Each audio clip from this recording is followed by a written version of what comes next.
사랑합니다. 네, 오늘 말씀의 제목은 제일 좋은 길을 걸어갑시다. 제일 좋은 길을 걸어갑시다 라는 제목으로 오늘 본문 말씀을 함께 나누도록 하겠습니다. 말씀을 나누기 전에 우리 옆에 분들과 이 제목으로 한번 인사 나눠볼까요? 제일 좋은 길을 걸어갑시다. 제일 좋은 길을 걸어갑시다. 좋은 길 걷자는데 이렇게 무뚝뚝하게 반응하면 어떡해요? 걷기 싫다는 거예요? 다시 한번 인사할까요? 제일 좋은 길을 걸어갑시다. 제일 좋은 길을 걸어갑시다. 아멘. 할렐루야. 오늘 본문 말씀에 보면 중반절 이후에 또한 가장 좋은 길을 너희에게 보이리라 라고 말씀하고 있습니다. 오늘의 제목과 같은 것이죠. 여기서 가장 좋은 길이라는 이 단어를, 이 문장을 헬라어 원어로 보면 카스 회피르볼렌이라는 말입니다. 근데 이 말은 신약 성서의 바울 서신에만 5회 사용이 됩니다. 이 본문에 나오는 길이라는 말을 수식하는 형용사인 출중한, 탁월한이라는 말과 이를 수식하는 부사가 합쳐져서 훨씬 더 탁월한이라는 말인데요. 여기에 카이와 에티라는 단어가 합쳐져서 정말 훨씬이라는 말을 가지고 있습니다. 그러니까 원어 그대로 직역을 하면 이 말은 정말 가장 좋은 길이라는 말이 됩니다. 그러니까 직역해서 읽어보면 정말 가장 좋은 길을 너희에게 보이리라 라는 말씀인 것이죠. 우리가 이렇게 보통 흔히들 크리스찬이나 넌 크리스찬들이나 이런 말들 많이 사용하잖아요. 우리 꽃길만 걸으세요. 이런 말도 사용하고, 그 사람의 앞날이 좀 잘 되기 원하는 마음에 하는 말이죠. 그냥 꽃길만 걸으십시오. 예. 좋은 길만, 앞으로 이렇게 잘 되는 길만 걸으세요. 이런 말을 사용하고는 합니다. 그런데 오늘 본문은 우리들에게 있어서 정말 가장 좋은 길이 무엇인지를 제시하고 있습니다. 이 세상을 살아가면서 정말 가장 좋은 길이라는 것이 무엇인가에 대해서 우리에게 알려주고 있다는 것이죠. 여러분, 오늘 우리가 정말 가장 좋은 길을 걷게 되는 은혜 있기를 원합니다. 정말 가장 좋은 길을 발견하는 축복의 시간이 되기를 소망합니다. 오늘 본문을 보면 초반절에 너희는 더욱 큰 은사를 사모하라 라는 말이 나옵니다. 그런데 사실 이것은 12장의 전체 문맥을 보면 조금 부자연스러워 보이는 그런 말이거든요. 더 큰 은사를 사모하라 라는 말이에요. 그런데 고린도전서 12장 8절로 30절까지를 보면 은사의 목록들을 제시하고 있거든요. 8절로 10절까지의 말씀을 보면 지혜의 말씀, 지식의 말씀, 믿음, 병 고치는 은사, 능력 행함, 예언함, 영들을 분별함, 각종 방언을 말함, 방언을 통역함에 관해서 이런 은사들에 관해서 나열을 하고 있습니다. 뿐만 아니라 28절로 넘어가서 또 그 목록이 나오는데요. 사도, 선지자, 교사, 능력 행함, 병 고치는 은사, 서로 돕는 것, 다스리는 것, 각종 방언을 하는 것, 방언을 통역하는 것. 이렇게 12장 전체에는 은사들이 어떠한 것인가에 대해서 이렇게 나열을 합니다. 그런데 그 은사의 목록을 쭉 나열한 다음에 31절의 그 결론에 있어서 바울이 하는 말씀이 너희는 더욱 큰 은사를 사모하라 라고 말씀하는 거예요. 그런데 이 말씀은 다소 좀 오해의 여지가 있는 것이 마치 은사에 차등을 준 것 같은 느낌을 주거든요. 바울은 모든 은사들은 교회의 필수적인 요소들이다, 다 중요한 것이다 라고 이야기했는데 이렇게 뭔가 차등이 있게 말하는 것은 조금 모순적으로 보인다 이 말입니다. 그러나 차등이 있다는 것을 지금 이야기하고 있어요.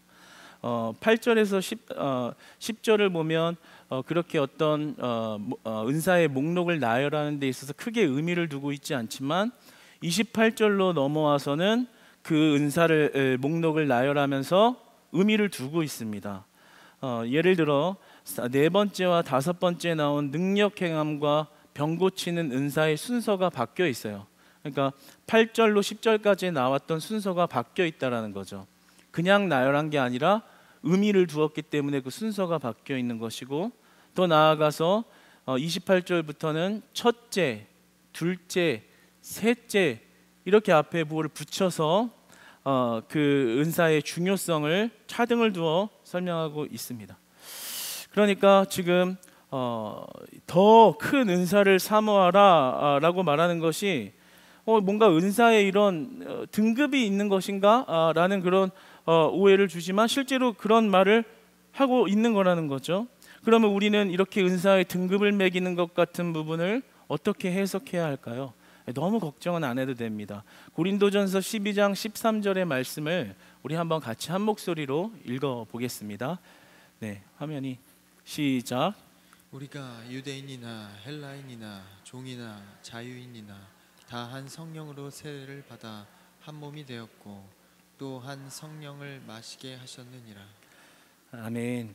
12장에서 이미 은사에 관하여 말씀을 하면서 한 몸에 대한 개념을 이야기합니다. 그러니까 우리가 가지고 있는 이 은사의 존귀한 면에서는 차이점이 있지만, 그렇지만 이것은 유기적인 상호 의존성을 가진 것이다, 한 몸이다 라고 이야기를 하고 있는 거예요. 그러니까 바울은 이 은사를 하나의 몸의 개념으로 보았다라는 거죠. 그러니까 모든 은사가 다 중요한 것입니다. 없어서는 안 되는 것입니다. 그러나 뭐 약간의 차이가 있다라는 것을 그냥 이야기하는 거예요. 무엇 하나가 필요 없고 무엇 하나가 탁월한 거여서 그것만 중요하다라는 이야기가 아니라 한 몸이라는 거죠. 결국에는 모든 은사가 각기의 제 기능을 잘 발휘할 때만 은사가 은사다울 수 있다라는 것을 이야기하는 것입니다. 예를 들어 얼굴에 있어서 눈과 귀는 굉장히 중요하죠. 그렇지만 눈꺼풀도 중요하고 그리고 귓볼도 중요합니다. 그렇죠? 손은 굉장히 크고 많은 역할을 하기 때문에 우리에게 중요합니다. 마찬가지로 손톱 역시도 작은 손톱마저도 중요한 것이죠. 그래서 그러한 개념, 한 몸이라는 그러한 개념 안에서 이야기를 하는 것이기 때문에 이것은 모순된 얘기가 아니라 우리의 은사가 상호 의존적인 형태를 가지고 있고, 우리가 그 은사가 하나 되고 한 몸이 될 때에만 은사다울 수 있다라는 것을 이야기해 주는 거예요. 그러니까 은사에는 목적이 있다라는 거죠. 그것은 한 몸이 세워지는 것, 즉 교회 공동체가 세워지는 것, 교회 공동의 유익이 되게 하기 위하여 은사가 존재한다라는 것입니다. 12장 7절의 말씀을 한번 같이 읽어보겠습니다. 시작. 각 사람에게 성령을 나타내시면 유익하게 하려 하심이라. 12장 7절에서 은사의 목적을 이미 이야기하십니다. 은사의 목적은 교회 공동체의 유익을 위한 것이라는 말입니다. 유익하게 하려 하심이라. 그러니까 우리가 단순히 은사를 가지고 있다, 재능을 가지고 있다, 하나님께로부터 맡은 특별한 능력들이 있다, 방언을 할 수 있다, 좋지요. 좋은 능력이고 사모해야 하지만 우리가 단순히 그 은사의 능력적인 면에만 집중해야 할 것이 아니라 그 은사를 어떻게 활용해야, 누구를 위해, 무엇을 위해 활용해야 하는가를 알고 있는 것이 훨씬 더 중요하다라는 이야기를 하고 있는 겁니다. 왜냐하면 더 큰 은사를 사모하라는 말인즉슨 공동체의 유익을 위해서 은사를 쓸 줄 알아야 한다라고 말하고 있는 것이기 때문입니다. 은사를 어떻게 사용해야 하는가, 더 큰 은사를 사모하라 라는 말인 것입니다. 왜 바울이 이런 이야기를 하고 있는 것이냐면 당시 고린도 교회 성도들의 신앙의 문제 때문에 그러한 것입니다. 왜냐하면 그 당시에 고린도 교회 성도님들이 방언을 하는 것을 굉장히 고상하고 특별하고 매력적인 것으로 여겼기 때문에 그 방언을 많이 사모했습니다. 그리고 그 방언을 잘 하려고, 내가 정말 나는 이렇게 특별한 사람이야, 너희 방언 못하는 사람들에 비해서 뭔가 하늘의 특별한 은사가 주어졌다라는 것을 매력적으로 뽐내고 싶어서 그 방언의 능력을 받고 그 능력을 뽐내려고 굉장히 혈안이 되어 있었어요.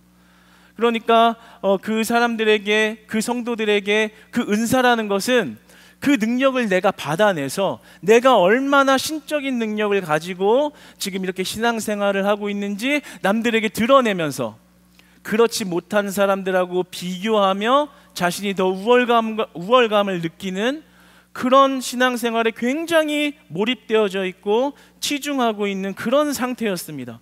그러니까 바울은 그러한 자들에게 성경에서 하나님이 말씀하시는 진정한 은사와 은사 활용이 무엇을 말하고 있는가를 깨우쳐 주기 위해서 지금 이렇게 말을 하고 있는 것이었습니다. 그러니까 더 큰 은사를 사모하라. 너희들이 받는 은사 다 중요하지. 방언 너무나 귀한 은사고 받아야지. 그러나 그 은사를, 더 큰 은사를 사모하라. 그 은사가 교회 공동체의 유익을 위해서 사용되어져야 한다, 이 말을 하고 있는 것입니다. 만약 통역 없는 방언을 하면 사람들이 알아듣지 못하기 때문에 감사와 아멘으로 화답할 수가 없습니다. 그런데 자기는 막 거창한 방언을, 누구도 해석할 수 없는 방언을 유창하게 하면 다른 사람이 반대로 저 사람이 대단해 보이는 그런 흐름이 있었다라는 거죠. 그래서 바울은 이렇게 이야기하는 것입니다. 공동체를 위해서, 공동체의 유익을 위해서 사용되는 은사가 되어야 한다. 공동체가 세워지기 위해서 은사를 써야 은사가 은사다운 것이다 라는 것을 그 성도들에게 일깨워주고 가르치고 세워가고 있는 것이었습니다. 고린도전서 14장 19절의 말씀을 한번 읽어보겠습니다. 시작. 그러나 교회에서 내가 남을 가르치기 위하여 깨달은 마음으로 5마디 말을 하는 것이 1만마디 방언으로 말하는 것보다 나으니라. 아주 쉽게 얘기해 볼까요? 은사 받은 거 가지고 잘난 척하지 말고 공동체 유익을 위해서 사용해라, 이 말입니다. 그러니까 은사 받은 거 가지고 나 이렇게 할 수 있어, 나 이렇게 대단해, 나 이렇게 신앙생활 오래 했고 너는 이거 못하지, 그렇게 은사를 뽐내는 거는 아무런 유익이 없다라는 거예요. 그러나 내가 하나님 앞에 받은 말씀과 그 은혜를 옆 사람에게 이야기하고 때로는 가르쳐서 그가 그 말씀을 받고 그 유익을 받고 자라난다면 그것이 1만 마디의 방언으로 말하는 것보다 나으니라 라는 것입니다. 방언 아무리 많이 해도, 방언을 유창하게 아무리 많이 선포해도, 아무리 많은 재능을 과시하고 드러내고 존경을 받고 박수를 받을 만한 능력이 그에게 나온다고 하더라도 그것이 공동체의 성도를 세우는 은사가 아니라 그의 자랑과 잘남을 드러내는 은사라면 그것은 무익하다라는 거예요.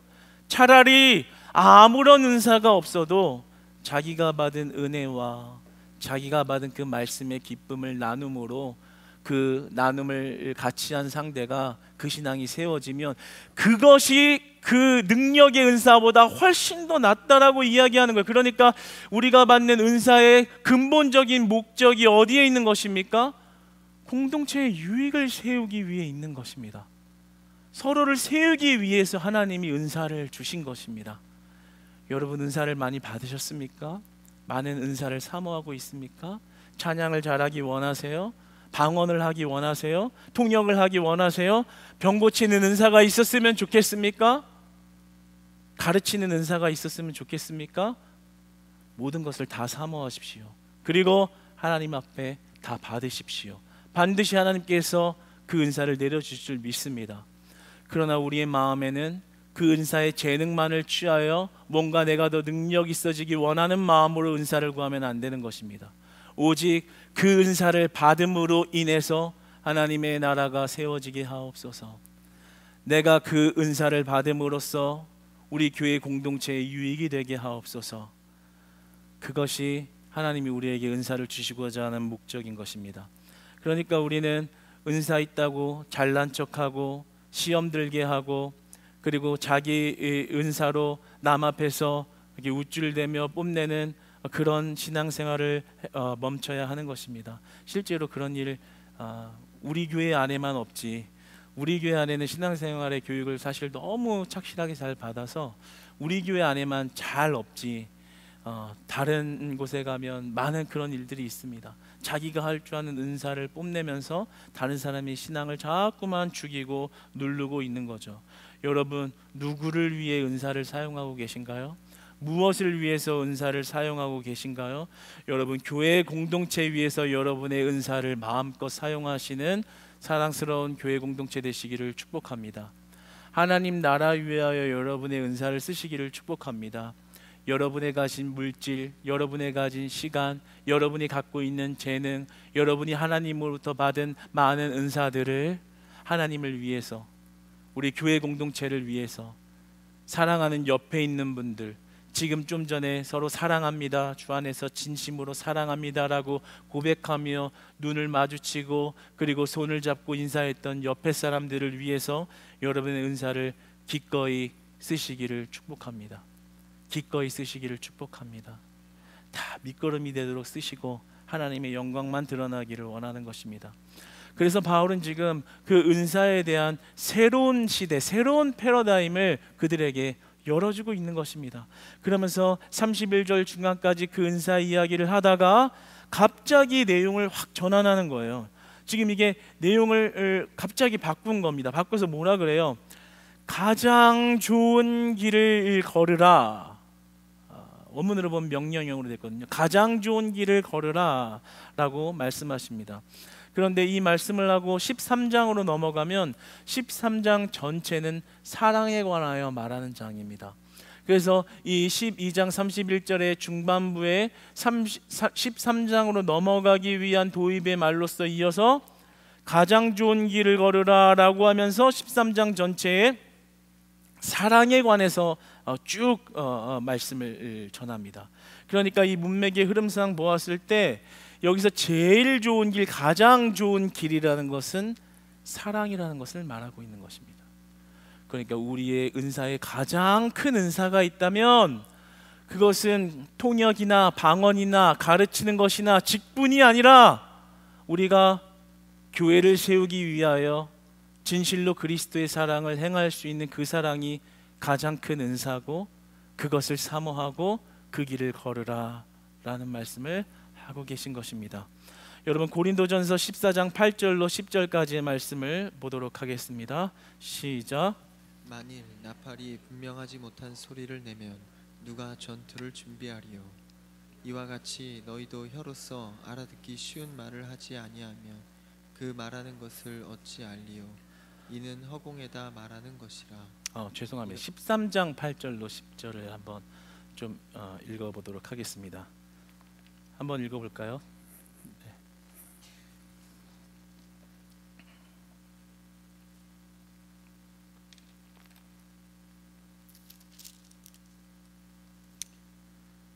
네, 13장 8절로 10절까지의 말씀인데 제가 읽어보겠습니다. 사랑은 언제까지나 떨어지지 아니하되 예언도 패하고 방언도 그치고 지식도 패하리라. 우리는 부분적으로 알고 부분적으로 예언하니 온전한 것이 올 때에는 부분적으로 하던 것이 패하리라. 그러니까 이 말씀은요, 다른 은사들은 일시적인 것이다, 그리고 불완전하다. 그러나 우리가 사랑하는 것은, 사랑은 언제까지나 떨어지지 아니하되 예언은 패할 수 있다는 거예요. 그러니까 사랑은 언제까지도 떨어지지 아니한다라는 말은 사랑은 영원의 속성을 가지고 있다라는 것을 말씀하는 것입니다. 방언이나 예언이나 믿음이나 구제 등의 은사가 있어도, 즉 사랑이 없으면 그리스도의 삶이 아무것도 아니다, 그리스도인들이 가지고 있는 은사들은 아무런 능력이 없는 것이다 라는 것을 말씀하고 있는 것입니다. 여러분, 우리는 무엇을 위해서 이러한 사랑을 베풀고 행해야 할까요? 그러니까 우리는 공동체를 세우기 위한 사랑을 해야 하는 것입니다. 자신의 유익을 위해서가 아니라요, 옆 사람 세우려고 옆 사람을 세우는 그런 사랑을 하시기를 축복합니다. 다른 사람을 세워주세요. 아파하는 사람들을 위로해 주세요. 그리고 사랑이 필요한 사람들한테 사랑을 많이 나눠주시기를 축복합니다. 한번 옆에 사람들하고 한번 인사해 보세요. 앞으로 더 많이 사랑할게요.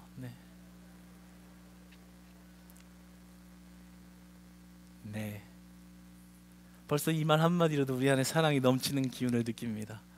여러분, 사랑을 진짜 해보신 분이 계신가요? 네, 다 하셨죠? 사랑을 하면 내가 가진 재능이 많다고 자랑하고 내가 가진 게 많다고 내세우고 그러니까 내 고집대로 하겠다, 내 맘대로 살겠다라고 하면 온전한 사랑이 될 수 있겠습니까? 당연히 안 되는 것이죠. 그게 아니라 상대방을 위해서 나를 내어줄 수 있다면 그 안에 온전한 사랑이 있는 것입니다. 그러니까 상대를 위해 희생하는 사랑, 손해보는 사랑은 진짜 사랑인 것입니다. 그러니까 우리가 가진 은사와 재능과 능력이 나의 재능을 드러내기 위하여 내가 얼마나 대단한 사람인지를 드러내기 위하여 사용되는 것에는 사랑이 없는 것입니다. 그러나 내가 가진 재능, 내가 하나님으로부터 받은 재능을 교회 공동체를 위하여 그리스도의 나라 위하여 사용할 때 그것이 진정한 사랑의 실천이 된다는 거죠. 여러분, 성도 사랑하는 우리 되기를 축복합니다. 그러면 우리 어떻게 사랑해야 되겠어요? 여러분, 성경은 사랑은 그리스도의 형상의 본질이라고 말합니다. 그러니까 감히 그리스도를 사랑이라는 말로 바꾸어도 될 만큼 그리스도 자체가 사랑이라고 성경은 말씀하고 있다라는 거죠. 그리스도가 사랑 자체라고 말씀하고 있어요. 그러니까 우리가 그리스도를 닮아가는 길, 가장 좋은 길이라는 것은 무엇이겠어요? 사랑으로 공동체를 세우는 거예요. 여러분, 사랑은 모든 것을 이기게 할 줄 믿습니다. 사랑은 모든 것을 덮는 것입니다. 사랑은 모든 것을 지나갈 수 있는 힘을 발휘합니다. 예수님께서 하나님 나라 공동체를 세우시기 위해 희생하셨고 믿는 자들을 건지시기 위하여 죽으셨습니다. 하나님 나라를 세우기 위하여 예수 그리스도는 십자가를 짊어지고 죽으시는 그러한 사랑을 베푸셨다는 거죠. 그러면 우리가 이 안에서 행해야 하는 사랑은 무엇일까요? 가장 좋은 길, 예수 그리스도라는 그 사랑을 행하는, 그 길을 걷는 그 사랑은 무엇일까요? 공동체원들을 위해서 희생하는 것입니다. 그냥 인품과 인격적으로 그냥 하는 희생 정신이 아니라 하나님 나라를 세우기 위하여, 그 공동체 영혼 세우기 위해서 내가 희생을 알면서 그 희생을 지는 것입니다. 여러분, 서로의 허물을 덮어주고 서로의 아픔과 그리고 치유를 위해 기꺼이 자신을 드릴 수 있는 그리스도의 사랑이 저와 여러분 가운데 날마다 흐르기를 축복합니다. 여러분, 정말 우리 이 말씀을 묵상하면서 우리 교회 안에 이러한 사랑이 많이 흘렀으면 좋겠다라는 소망이 들었습니다. 이전에 어떤 이 기독교 단체 젊었을 때 이게 모임에 참여해야 할 일이 있어서 이렇게 몇 번 이렇게 많이 참여를 하게 됐었거든요. 근데 거기에 처음 이렇게 들어가니까 저를 그렇게 환송해 주시는 거예요. 싫어요? 환송해 줬다는데 왜 이게 표정이 좀 어두워 보여서 엄청 환송해 주시는 거, 안 믿기시는 거군요. 예, 환송을 엄청 해주시더라고요. 저는 어디 가나 이렇게 사실 환송을 해줘서 어디 가나 이렇게 예뻐해주고 좋아해주고 이래서 놀랍진 않았는데 그런데 계속해서 갈 때마다 이렇게 너무 반겨주고 일반적인 이런 친절 이상으로 나를 너무 아껴주는 그런 마음을 여러 사람에게 느끼게 되니까 너무 힘이 나는 거예요. 그리고 그 공동체가 이제 찬양을 하는 거였고, 이제 그 찬양을 이제 어려운 사람들을 위해서 이렇게 나아가서 찬양해 주는 그런 이제 합창단이었는데, 갈 때마다 이렇게 그 사랑을 진심으로 사랑해주고 안아주고 아껴주고 막 이러니까 더 열심히 하고 싶고, 내가 이런 사랑을 받으면서 있다는 게 행복하고 그런 가치를 느끼게 되더라 이것입니다. 여러분, 우리 이 교회 공동체 안에 새신자들이 들어오고 또 그리고 이제 발을 붙인 성도들하고 함께 예배드리고 교제하고 식탁 교제를 하고 삶의 교제를 할 때 어떻게 해야 될까요? 그들을 위한 사랑을 베푸는 것입니다.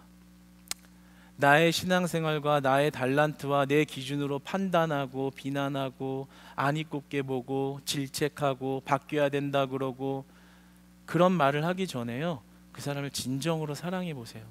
사랑해 보세요. 그리스도의 사랑을 내가 어떻게 받았는가를 묵상하고 그의 모나 보이는 부분도 품을 수 있는 그런 사랑이 우리 안에 흐르기를 원합니다.